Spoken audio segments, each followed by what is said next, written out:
Welcome back to my channel, everyone, and thank you so much for tuning in. Please, before this video gets started, like and subscribe if you haven't already. I have quite a bit to talk about, so I'm not going to do a long intro today. I just have some nice footage for you while I did my run in the Central Park. Now with my new head mount, I figured I'd recapture some of this footage on a nice, pretty, beautiful day in Central Park. So please, I hope you enjoy the video. For this video, I plan to talk about my training program for this marathon. So just quick, thank you again for watching. So actually, a couple weeks ago, I just finished a 16-week running training program, and I'm actually starting a new one this last week. And I figured I'd never actually talked about the program that I'm going through, and I figured I'd do that and kind of give you guys a breakdown of like what a week looks like for me for training so far, and kind of give you guys and point you guys in the direction of some of the resources that I'm getting. So in case you guys ever want to do it yourself, want to go look it up. The resources are free, so no cost to you, which is good. So I'm actually doing the New York Roadrunners marathon training that they provide for you for free. And the first 16-week program I did was the beginners running training program, and it was encouraged for people who are running like 2 to 3 times a week. And it started off very slow and very good for me to kind of build up my leg muscles again for running long distances. So I started off really slow and kind of built up from there. But now I'm moving up to the marathon training for intermediate training. So this is kind of for more 4 to 5 times a week that are people running. And I figured since I was doing that beginners when I finished it, I'll just move up to the next one. So basically, they kind of have a scale of effort from 1 to 10, with 1 being the low and 10 being the high. Basically, 1 is kind of like your easiest walk you can do, so just a very effortless walk around the house, and 10 being a crazy sprint. So if you're in doing a 40-yard dash for a race or something like that, so sprinting level.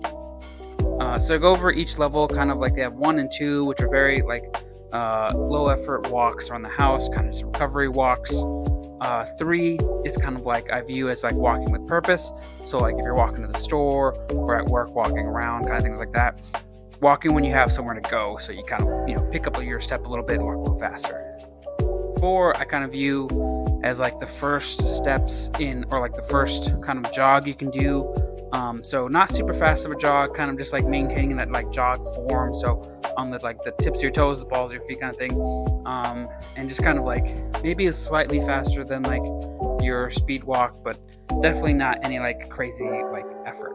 So next we have 5, which is your most important effort level. This is going to be the effort level that you run for most of your long distance runs.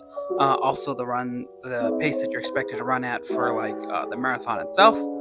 So kind of what you're comfortable with for your long distance runs. Again, of course, all these numbers can slide up or down depending on how fast you are normally. So my normal mile time for long distance runs are about a 10-minute pace. So I sort of kind of adjust everything off of that, just to give you guys kind of a heads up. So 6 and 7 are kind of your higher paced ones. This is where a lot of the speed training comes in. So these are definitely not your fastest sprints, but this is a type of fast jog that you can't maintain for super long. So maybe 5 minutes at a time, you can keep up this amount of pace kind of thing. So if you're running at 10 minutes average per mile, I would say a 7 or 6 is an 8-minute mile is about a 7 or 6. So again, you can't maintain it forever. You probably can't even maintain it for a full mile, but you maintain it for 4 to 5 minutes at a time. That's perfect. Next, we're going to have an 8 or 9 level of effort. These are going to be the hardest workout efforts that they're going to have in the program itself.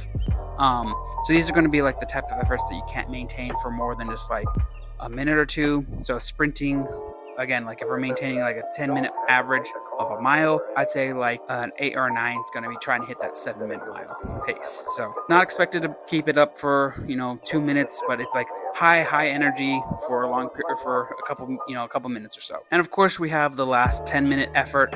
This is, like I said before, it's going to be your highest sprint pace you can do. But I don't think there's any workouts where they want you to keep a 10 level sprint unless you're doing sprint training. I wouldn't worry about this too much. So the week actually starts off pretty easy, with Monday being a rest day. And even though it says rest day, I don't actually view it that way. It's a rest day from running, not a rest day from training.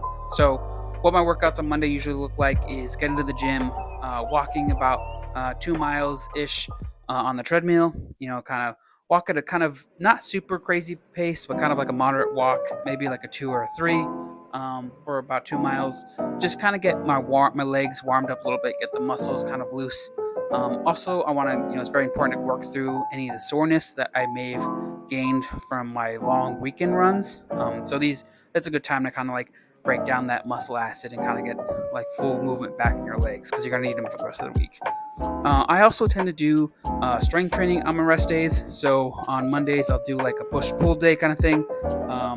Kind of just keep my muscles in use, not to build muscle, but just, keep them loose, keep them in use kind of thing. So the running for the week actually starts off on Tuesday, with Tuesday being your speed workout. For these workouts, it's going to be, running at higher paces, but not for as long. So it's going to be like sprint training. So you're going to be running at like a effort level of like 7, 8, 6 kind of thing for about a minute or two, and then like a recovery jog in between those sprints. You can see the different type of speed workouts you have. So like for that first one, it was a 20-minute speed workout with a minute on of like an effort level of 7, and then a minute of recovery jog at like effort 3 or 2 for one workout. And then like another workout, you have 4 sets of like fast-paced sprinting for 4 minutes. So like for 4 minutes, you'll be running at like pace 6 or 7.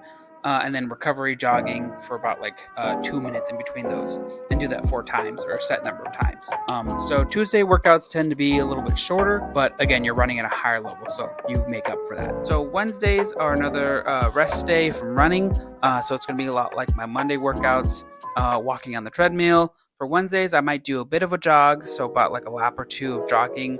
Again, just to kind of keep my legs loose, keep them getting the soreness out of them, working them out a little bit. But on Wednesdays, I also focus on strength training for the legs, so squats, deadlifts, calf workouts. I think it's super important to work strength training while doing these marathon like cardio workouts. So next we're going to talk about the Thursday workout, the tempo run. I find and I feel myself that the tempo run is probably the second most important run of the week. I'll explain more into that detail. But just like that Tuesday workout, it starts off with about a 10 to 15 minute easy jog. So at about 10 to 15 minutes at a pace of like 3 to 4 effort level. So just get your legs warmed up, loosened up a little bit before you get to the actual workout. For the actual workout, it's going to be like 30 to 45 minutes at like a higher pace than you're normally used to. So about a 6 or a 7. Now these paces are kind of like designed to push you and like kind of really help increase your cardio fitness level for these longer runs when you're running just a little bit slower for the longer runs. Now the reason why I feel like the Thursday runs are the second most important run of the week is because, at least I find for myself, my Thursday runs, how I perform on those runs directly impact how I perform on my long Saturday runs. I'll explain more on the Saturday workout explanation, but since Thursday is the last kind of like big major run of the week before that long Saturday run, if I do really bad on that Thursday run, I tend to like not do too well on my long Saturday run.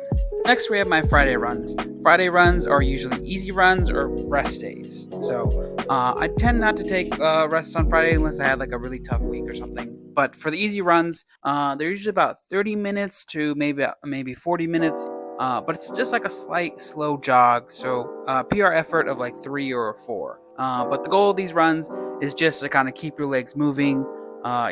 Keep them warm, keep them not like resting down, but still get like a pretty good, decent workout for, a good, decent time. So next we have the Saturday run, or as I call it, the long run. Now this training program is really nice because it keeps like the longer run on like the weekend usually. So you have more time to do it, because I will say some of these longer runs later in the program, they'll get to be like 3 hours of running. So it kind of, for those runs, it can kind of take up the whole day. But basically, for these runs, you kind of just, these are the ones that are going to be that your main training for the actual race itself. So, kind of set number of time. So for like sometimes 2 hours, sometimes, 3 hours, and just going out and just maintaining an effort level of 5. So, these runs are, obviously the big deal, the most important run of the week. These are also the runs that I capture most of my footage for. And yeah, this is the big one, the important one. Next, we have our Sunday run, and these are also sort of simple runs. They call them cross-training runs. Basically, kind of like a set number of times, so for like 30 minutes, maybe 40 minutes, of just like a different type of cardio. So like instead of running, maybe bike riding or swimming or stair climbing, something like that. Something to, keep your like heart rate up, or like a different type of cardio, so give your like joints and your muscles a rest from just that previous long run. I tend to stick with bike riding just because I have a lot of bikes in my gym, so it's pretty easy. That's going to wrap it up for this week, everyone. Thank you so much for watching. Please, if you have a minute, like and subscribe. Hope you guys enjoyed the video. Again, quickly, I want to shout out New York Roadrunners Foundation and their Team for Kids organization. Again, I'm raising money to help them, so if you guys want to scan the QR code or click the link in the description, that'd help out so much. Again, quickly, shout out my other socials, MachoMarathonMan. You can find me on TikTok, Instagram, Threads, of course, here on Facebook. Any interaction you guys do would help out a ton. This has been so much fun, so thank you guys so much. Bye.